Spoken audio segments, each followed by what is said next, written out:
النهاردة جايبة لكم فكرة بيعاني منها بنات كتير وحصلت مشاكل كتير منها، وهو الكتان اللي بينسر بالشكل ده بسبب الحرارة أو المية السخنة.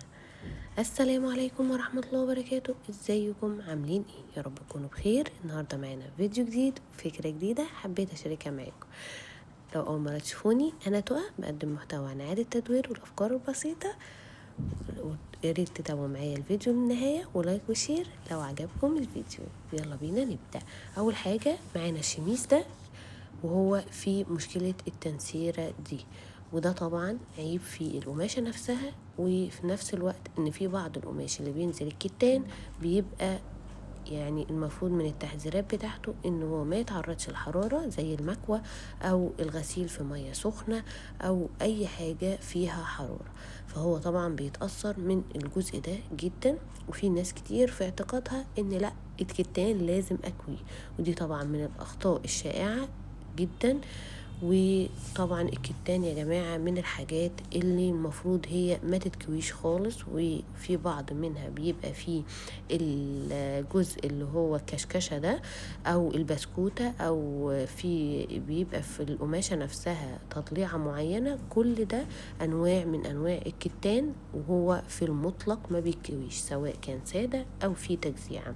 هو لما بيبقى متكسر كده، لو انت بس غسلتيه غسلة بسيطة وحطيتيه على الشماعة هتيجي تلبسيه هتلاقيه جميل جدا. وهو كده كده بعد اللبس كمان برضو بتلاقي فيه كشكشة، وده حاجة مقبولة جدا في الكتان. طب احنا هنحل المشكلة دي ازاي؟ زي ما انتم شايفين في الفيديو كده، فكينا الجزئين بتوع الكم، وهنلغي الجزء ده خالص من القماش، وده الافضل والحل الامثل على فكرة بالنسبة للعيوب اللي بتبقى موجودة دي. طب انتي بالنسبة لو انا مش هقدر الغي الجزء ده زي ما انتي عاملة في الفكرة كده، هيبقى لكل حاجة فكرتها زي ما اتفقنا ان كل حاجة علاجها او طريقة المداوية بتاعتها بتبقى بطريقة مختلفة عن التانية على حسب تفصيلتها والاكسسوارز المتاحة فيها وحاجات كتير. انا عملت وعالجت مشاكل كتير في الكتان ده بافكار كتيرة جدا. ان شاء الله كل ما يبقى في فرصة ان انا اشاركها معاكم ان شاء الله هنزلها لكم في فيديو. ده كان متاح لي ان انا اقدر اصوره لكم في الوقت ده ونزلته مع حضراتكم. الجزء هنا ابتديت ان انا الغي خالص الجزء بتاع الكم، وعملت قص الكم جديدة، وطبعا هبتدي ان انا اعدل في الجزء الامامي والجزء الخلفي واظبط الدنيا خالص ونرجعه زي ما كان. بس هو هيبقى فيه عيب واحد، انه هو هيقصر عن المعدل اللي كان عليه، بس بعد كده هيبقى كله تمام. ليه طيب فكرت ان انت تلغي ما تداويش؟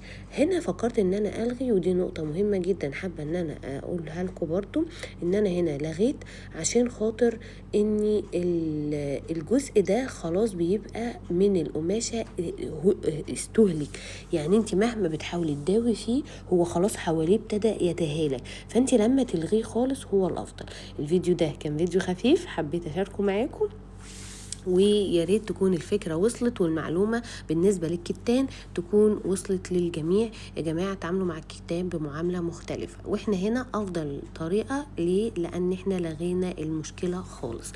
بتمنى يكون الفكرة عجبتكم تستفادوا منها وتشاركوها مع اصحابكم، ويا ريت تشاركوني في التعليقات لو عندكم اي مشكلة مع الكتان وفين المشكلة، ولو صورتوها ان شاء الله احاول اقول لكم على طريقة تعالجوا بيها المشكلة. ولايك وشير يا جماعة كتير عشان تظبطوا شوية معايا في القناة. والسلام عليكم ورحمة الله.